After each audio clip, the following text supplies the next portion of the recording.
समुदाय की बहन बेटी होने के नाते और साथ ही साथ भील प्रदेश की बहू होने के नाते मेरा ये अधिकार बनता है कि अपने समुदाय के लिए जो भी अधिकार हो और जो भी आदिवासियों पर अत्याचार हो उसके लिए बोलना मेरा अधिकार बनता है।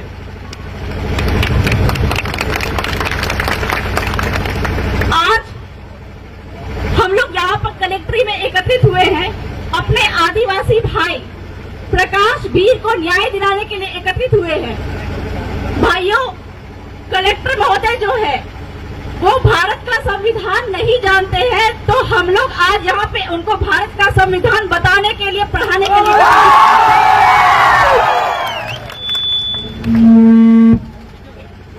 वह भारत का संविधान नहीं जानते।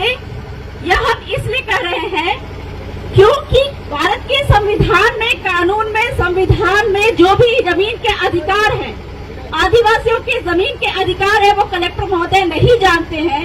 इसलिए भू माफियाओं के साथ मिलकर हमारे भीलों की जमीन वो छीन रहे हैं।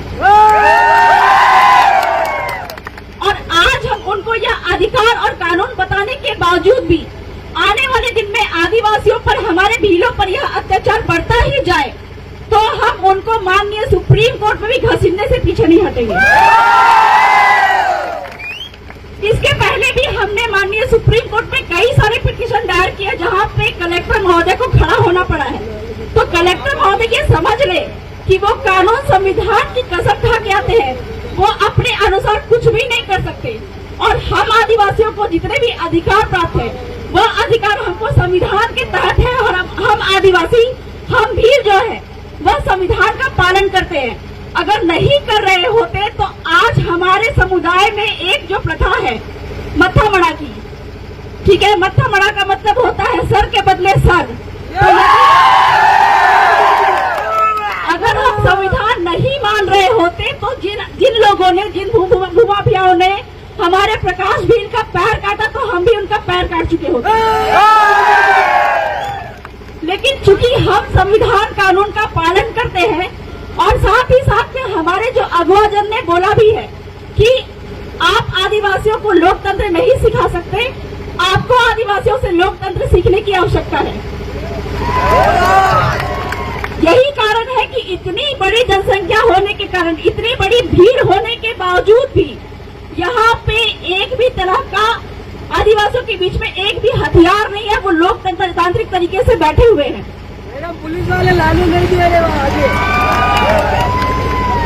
तो कलेक्टर महोदय के समक्ष हम कुछ और मुद्दे भी रखने वाले, जिसके लिए हम यहाँ पे एकत्रित हुए हैं।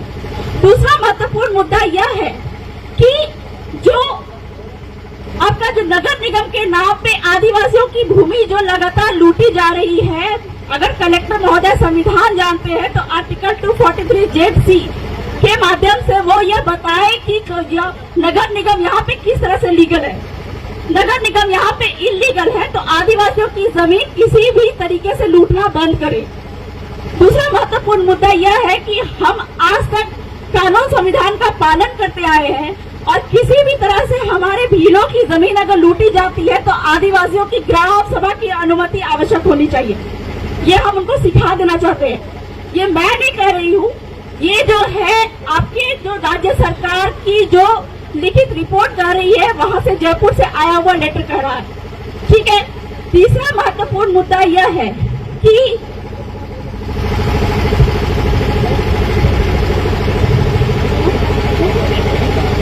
तीसरा महत्वपूर्ण मुद्दा यह है कि उदयपुर में यशोदाबाई और वालीबाई की नसबंदी के दौरान डॉक्टर की लापरवाही से मौत हो गई, ठीक है। इस मुद्दे पर हम कहना चाहेंगे कि पूरे भारत भर में सबको जग जाहिर है, पूरे भारत भर में भीलों की जनसंख्या सबसे ज्यादा है और एक डेटा रिपोर्ट के अनुसार भीलों के बीच में ही नसबंदी प्रोग्राम चलाए जाते हैं।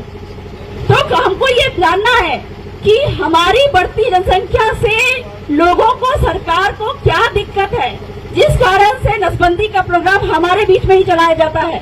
तो यह नसबंदी का प्रोग्राम खत्म होना चाहिए। साथ ही साथ में मैं ये कहना चाहूंगी कि जितने भी तरह के हम मुआवजा की मांग कर रहे हैं, ठीक है, ये मुआवजा की मांग को आप पूरी करिए। साथ ही साथ में जो आपका जितने भी कानून, संविधान में लिखित बातें हैं उन सभी बातों का पालन करें।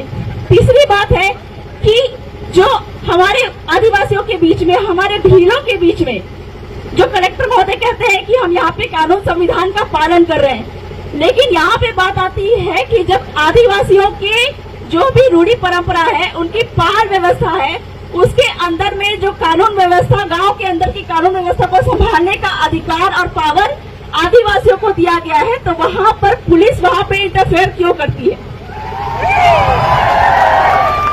ये मैं नहीं कह रही हूँ, ये आपके संविधान में लिखित है। संविधान के 5वीं अनुसूची में लिखा है कि गांव के अंदर की व्यवस्था को गांव ही संभालेगा, वहाँ पे कोई बाहरी पुलिस इंटरफेयर नहीं करेगी।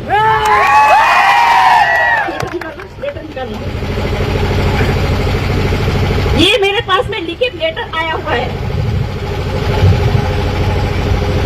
हमारे जो विधायक महोदय है राम प्रसाद जी डिंडोर, उन्होंने लिखित रूप में जो आदिवासियों पे लगातार मुकदमे पे मुकदमे होते जा रहे हैं, इसके मामले में आपका जो राज्य सरकार को लेटर लिखा, कार्मिक विभाग को लेटर लिखा, और बदले में जो जवाब आया, उस जवाब में उन्होंने ये जवाब दिया कि अगर गांव जो है अपने जो मुद्दे है, गांव के अंदर का किसी भी तरह का क्राइम होता है, उसको खुद जाके थाना में नहीं लिखवाता है तो कोई भी पुलिस यहाँ पे नहीं आएगी। ये पावर दिया गया गांव को।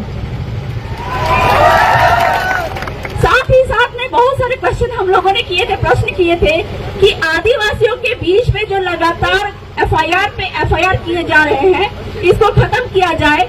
तो इस पे जैसा कि मैंने पहले भी बताया कि यहाँ पे आदिवासियों की गांव अगर बैठती है तो वो गांव में ही वो मैटर को निपटारा हो जाना चाहिए। हम क्या करते हैं, खुद ब खुद जाके थाना में एफआईआर करवाते हैं। तो ये अगर बंद हो जाए तो हम पे जो रोज की रोज एफआईआर हो रहे हैं वो भी बंद हो जाए। चौथा मुद्दा ये है कि जो आदिवासियों की जो विवाह व्यवस्था है, जो छोटे छोटे मुद्दे पे हम क्या करते हैं कि मियाँ बीवी में आपस में झगड़ा हो जाता है तो मामले को ले जाते हैं कोर्ट में, जबकि कोर्ट भी यहाँ पे बोलता है कि आदिवासियों की जो पाल व्यवस्था है, भीलों की जो पाल व्यवस्था है, उसी पाल में आदिवासियों के जो लड़ाई के, जो शादी विवाह के जो मुद्दे हैं, वो उन्हीं पे निपटारा होगा। लेकिन हम क्या करते हैं, ये सारे मैटर को कोर्ट कचहरी में लेके जाते हैं। तो इस तरह से जो 70 साल से हम पे जो फर्जी एफआईआर हो रहे हैं, ठीक है, ये एफआईआर होने का कहीं पे भी कानून नहीं है, कहीं पे भी संविधान नहीं है, लेकिन फिर भी हम पे फर्जी अत्याचार होते जा रहे हैं। तो इस पे भी हमको आगे जाके कलेक्टर महोदय से सवाल करना है। तो बहुत ज्यादा तो मैं नहीं कहूंगी, इतना ही कहकर मैं अपनी बातों को विराम देती हूँ। साथ ही साथ मैं फिर से कहना चाहूंगी कि कलेक्टर महोदय अगर हमारी मांगों को नहीं मानते हैं तो आगे जाके हम उनको सुप्रीम कोर्ट के सामने भी खड़े करेंगे। बहुत बहुत जोहार।